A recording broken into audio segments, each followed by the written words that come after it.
வணக்கம் நேயர்களே. நேயர்கள் அனைவரும் நீடூழி வாழ்க்கை நிம்மதியுடன். இன்றைக்கி ஒரு சின்ன கதையை பற்றி பார்க்கலாமா? அதாவது இதோட நீதி என்னன்னா, இன்றைக்கி நீங்கள் பிறருக்கு என்ன செய்கிறீங்களோ அதை தான் நாளைக்கு பிறர் உங்களுக்கு செய்வாங்க. அதுதான் இந்த கதையோட நீதி. அதாவது ஒரு ஊரில் ஒரு குயவன் இருந்தான். அவனுக்கு ஒரு மனைவி, ஒரு சின்ன பையன், அவங்க அம்மா. இதுதான் அவங்க வீடு. அவனோட மனைவிக்கு அவங்க மாமியாரை வீட்டில் வச்சுக்க பிடிக்கலை. அதனால் தன் கணவர்கிட்ட எப்போ பார்த்தாலும் அவங்க அம்மாவை வேறு வீட்டில் கொண்டு போய் விட்டுருங்க, அவங்க வேறு வீட்டில் இருக்கட்டும் அப்படின்னு கேட்டுக்கிட்டே இருந்து நச்சரிச்சுக்கிட்டே இருந்தா. ஆனால் இவன் அதை பொருட்படுத்தாமல் இருந்துக்கிட்டு இருந்தான். அப்புறம் நாளடைவில் இல்லை, உங்கள் அம்மாவை கொண்டு போய் பக்கத்தில் ஒரு 4 வீடு தள்ளியாவது ஒரு வீட்டில் குடியமர்த்திருங்க, அவங்க சாப்பாட்டுக்கெல்லாம் நான் பொறுப்பு, அதெல்லாம் அவங்க கவலைப்படாமல் இருக்கலாம் அப்படி இப்படின்னு சொல்லி இவனை போட்டு ரொம்ப நச்சரித்த உடனே இவளோட இம்சை தாங்காமல் அவன் வீட்டுக்கு ஒரு 4 வீடு தள்ளி ஒரு வீடு பார்த்து அவங்க அம்மாவை கொண்டு போய் அங்கே குடியமர்த்திட்டான்.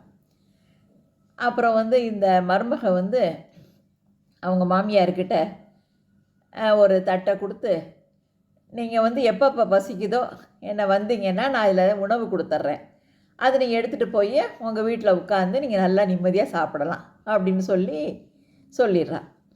உடனே இந்த அம்மாவுக்கு அது ஒரு அவமானமாக இருந்தால் கூட சரி, வேறு வயசு ஆகிடுச்சு, அவங்களால ஒன்றும் செஞ்சு சாப்பிட முடியாது, சரி மகனுக்காக அதெல்லாம் பொறுத்துக்கிட்டு பசிக்கிறப்ப தட்டை எடுத்துகிட்டு வர்றது, அந்த மருமக கொஞ்சம் உணவு கொடுக்கும், அதை எடுத்துக்கிட்டு தான் வீட்டுக்கு போய் உட்காந்து சாப்பிட்றது, இப்படியா இருந்துகிட்டு இருந்தாங்க. அப்போ அந்த மகன், அதாவது பேரை தன்னோட பாட்டி இந்த மாதிரி வாங்கிட்டு போகிறத கொஞ்சம் கவலையாக பார்த்துட்ருப்பான். அப்பப்போ போய் பாட்டி மேலே அவனுக்கு ரொம்ப பிரியம். அப்பப்போ போய் பாட்டி வீட்டில் போய் விளாண்டுட்டுலாம் வருவான்.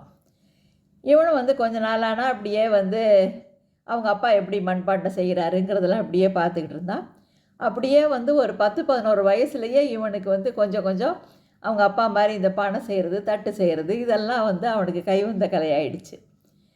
உடனே அவன் ஒரு நாள் பண்ணி பார்த்துட்டு ஒரு அழகாக ஒரு தட்டு ஒன்று பண்ணி கொண்டு போய் அவங்க அம்மா கிட்ட கொண்டு போய், அம்மா உனக்காக நான் ஒரு தட்டு பண்ணியிருக்கேன் பாரு அப்படின்னு சொல்லி கொடுத்தான். கொடுத்த உடனே அவங்க அம்மாவுக்கு சந்தோஷம் தாங்கலை. எப்படி இவ்வளவு அழகாக இந்த தட்டை பண்ண, அதுவும்டா கண்ணா, நீ உனக்கு அம்மாவுக்கு இந்த மாதிரி ஒரு தட்டு பண்ணி கொடுக்கணுன்னு உனக்கு எப்படி தோணுச்சு அப்படின்னு சொல்லி ரொம்ப ஆசையாக கேட்டாங்க.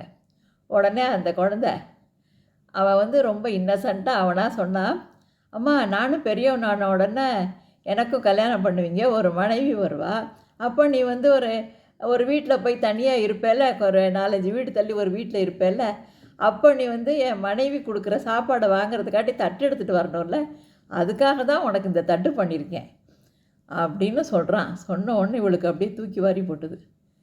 அதாவது நம்ம மிச்சவங்களுக்கு என்ன செய்கிறோம், நம்ம வீட்டில் பெரியவங்களை எப்படி கவனிச்சிக்கிட்டு இருக்கோம் அப்படிங்கிறது சின்ன குழந்தைங்க மனசில் அப்படியே பசுமர தானியாக பதிஞ்சிரும். என்ன, அது மாதிரி தான் அவங்களும் உங்களை நடத்துவாங்க. என்ன, இதை நீங்கள் எல்லாரும் இன்றைய அதுவும் இப்போ உள்ள தலைமுறையினர் இதை நல்லா மனசில் பதிய வச்சுக்கணும். நம்ம மிச்சவங்களை எப்படி கவனிக்கிறோம், வீட்டில் பெரியவங்களை எப்படி நடத்துகிறோம், அதே தான் நாளைக்கு உங்களுக்கும் அப்படிங்கிறத நீங்கள் நல்லா இந்த கதை மூலமாக தெரிஞ்சுக்கிறங்க. என்ன, அது மாதிரி கொஞ்சம் அவங்கள்ட்ட அன்பாக, பாசமாக, பிரியமாக, அவங்களோட மனசுக்கு ஒரு இதமாக நடந்துக்குங்க. All the best. வாழ்த்துக்கள்.